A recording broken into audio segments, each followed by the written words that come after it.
Probably had a chance to see Frank. Maybe had their mind blown, like I said. Yeah, man, there is some awesome stuff. The event at Herman's last month was amazing. I guess let's just start with a little preview you want to give us on what's coming up next week. Well, we started doing Frank Talk because I was talking to somebody in the other room. Cannabis is just a really new industry, and as a friend of mine who will remain nameless said, it's an industry founded in many ways on baseless claims. I heard this one time, and it must be true. Yeah. Very sometimes true. Stuff's true, sometimes stuff isn't. So we started doing Frank Talks to be like, almost as a form of cannabis mythbusters, or even just to educate people, because we're like, all right, is this true or not? One of my favorites, which I'm not going to go into much, is all the people have told me about foliar feeding. Foliar feeding. I don't even know what that is. Yeah. Plants, it's feeding plants through their leaves. Oh, yeah, Right. okay. Many of the times, it'll run off the leaf right into the roots, and bam, looks like your plant got fed really well through its leaf system. Didn't actually turn out to be true. Anyway. Okay. At least in that particular case. So Frank Talk on Monday, where there's trends, in the cannabis industry, and one of them is, terpenes. I won't say super trend, but many people use the word terpene, and they have a general idea what it is, right? It's a hot new word. Yeah, we hear that thrown around on the show from time to time. I mean, we're all trying to learn at the same time anyway, and this is, even for me, it's probably been the last year or two that I've heard this word, and I was really rookie getting into it, so. Terpenes are more complicated than cannabinoids. They're like hundreds of them in a plant. They all do at least one thing, and many of them do multiple things, some of which seem contradictory. So we're talking about, why do plants have these? What do they do? Yeah. Why do some marijuana strains, cannabis strains have this? Why do they have some other ones? And what's the effect? So we'll go into a little bit of the pharmacology of it, but we'll also go into why do they have these? Some of them are really good at attracting bugs. Terpenes that smell delicious to us. Bugs are like, mites are like, that's a delicious plant. I want to go. Some of them are even actually known as mating pheromones for bugs, and the bugs are like, yeah, let's go party at that plant. Go party at the limonene, food supply. right? Everybody go to the limonene. They're like, Yeah. hey. Actually, they hate bugs hate limonene. They run away Do they from really? it. Oh, yeah, that one smells so good, though. Well, to us, it bugs does. are like, It does, linalool, though, and myrcene, bugs are like, woo, follow that back to the source. Let's go eat on that thing. So some strains, people have known for a long time that some of them are more prone to bugs and some of them aren't. Right. Yeah. Some of the types of terpenes are really effective antifungals. Some strains don't get fungus because they're expressing high levels of beta-caryophyllene. And some don't express it at all. So that's what we're going to talk about on Monday. We'll ask people their different experiences, weigh in on things. We'll give a pretty good cross-section kind of aimed at growers, patients, consumers, and just kind of show where these things come from and about they're not. It's not a mysterious word. Terpenes are all across the plant kingdom, from grapes to grapefruits to every plant, lemons and a limonene. lot of plants do. Yeah. Yep. Pinene is from pine. Yep. Yeah, and they're all the same in cannabis too. It's They're the same interesting to chemical. see how much more botany is like your knowledge in botany, because a lot of us, I never did botany when I was, I smoked the shit, dude. That's it. And I got told this is brickweed, this is mids, and this is like high. You know what I mean? So, well, you were a scientist. That was an experiment. You're like, I don't like this. That's pretty good. Yes, but it's nice to be able to learn some of that along the way. You know what I mean? And he does a great job at it. Actually, I was really blown away recently. I actually saw Frank on TV. Did you know that he was on Channel 9? Oh, really? He was. Oh. Yeah, they did they probably invaded your space for like 2 or 3 hours. Which is a lot to Frank. Yeah, I was like, they're like, can we come over? And I was like, I don't know, well, maybe. Okay, come over. How about this amount of time? I was like, yeah, that's okay. Is this to your house? No, Well, but the lab. it's The at lab, my lab, okay, which is right kind of on. like entrepreneurism means your workplace is pretty much like your house. Yeah. Glad I shaved that day mostly. He was they boiled the couple hours down to, a 90-second or 120-second, 150-second story real quick about how THC was found in the water of Hugo. Yeah, and it was total bullshit. It was total bullshit. And Frank was kind Propaganda? of trying to explain to him why it was bullshit. Yeah. I will say off the bat, though, I mean, the reason that it showed up in the first place was that they were using a testing kit that is commercially available. and they were they looked at some tap water. They're like, all right, we're testing a bunch of employees to see if they're going to test positive for THC, and they were using tap water as the negative control, so it shouldn't show up as anything. Tap water lit up the test. Going back, I mean, to my point about baseless claims, or like there being a lot of fear, or at least an absence of knowledge in the cannabis industry, or even just about it. This is a town in our own state. They're using a test that has been commercially vetted to test for THC, and it turned positive. Right. So the reaction was that they at least needed to rule it out. And I think, you look at some of the early PR from the spokesman for the sheriff's department there and the Department of Health. They were not raising the alarm unnecessary. They're like, we had this result. Yeah. We need to rule it out. We know that this shouldn't be occurring, but we need to actually see what's going on here. Mm-hmm. And the media jumped on it like, oh my God, holy shit. Social media went crazy like THC in water, which was hilarious. And fact-checking in media is main central media needs to do more fact-checking than they do currently, because no one believed that it's even possible to put THC in the water, and it would be a very expensive prank. I mean... Yeah, I saw that article that the Denver Post shared, and I immediately was like, there's no way that's true. Not at all. No way. Yeah. And it totally got a little bit of notoriety, but then it got brushed under the rug the way that it needs to. Yeah. Right, they're like, false alarm. But it allowed me to go on at length on a blog post. No, it made me sit down and drop like one of the things I want to drop for a while, which is about THC color test. So this is a test. These are the main basis for identifying cannabis, or even the test that they use in the water. Mm-hmm. You mix supposedly a cannabis substance with it, and you get a color change. It is not widely known, even in law enforcement, that many, many, many substances will cause a color change with those things.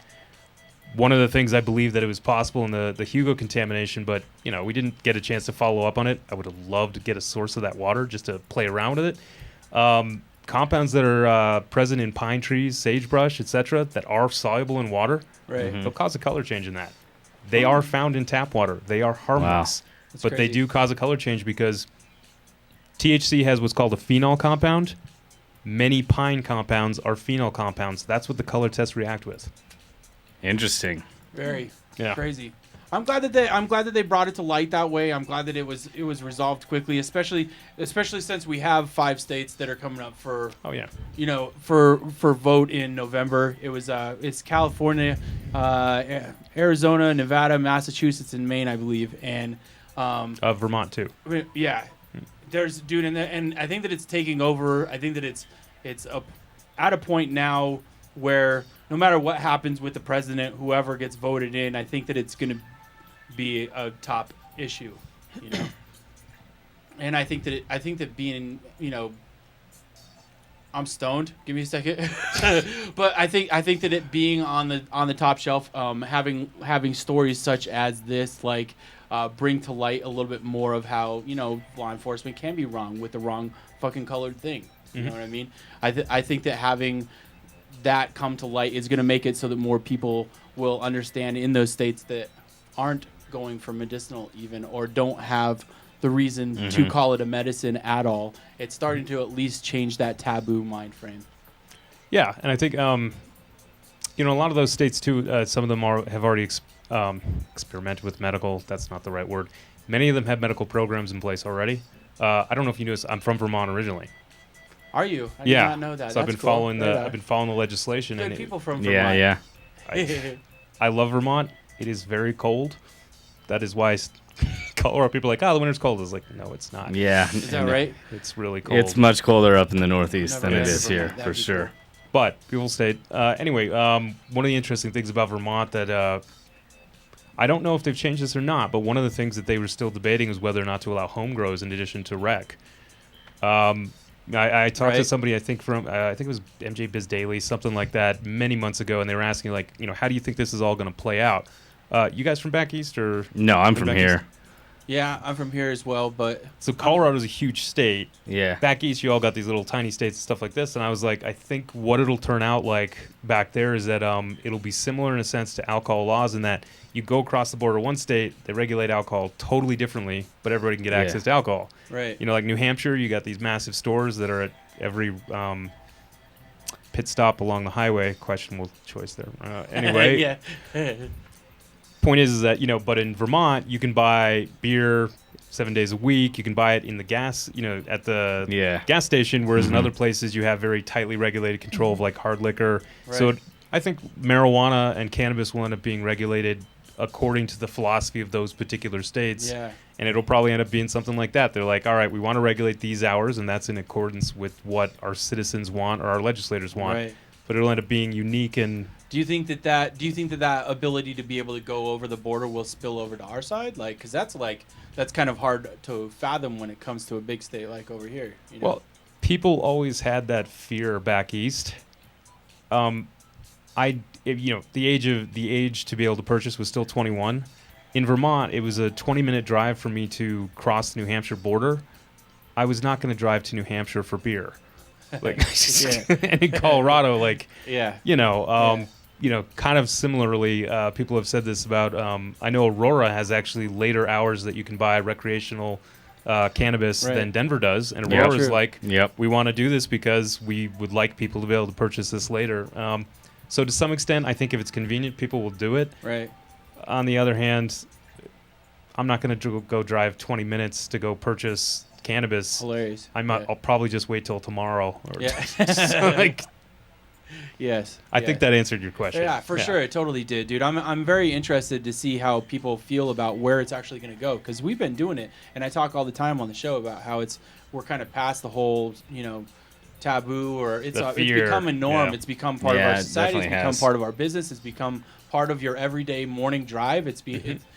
Sometimes I have, with the fact that it's having to get labeled like this now, with I like Halloween your T-shirt, by the way. Yeah, you love it, dude. Colorado Harvest Company. This is what all the edibles have to get labeled with starting October 1st.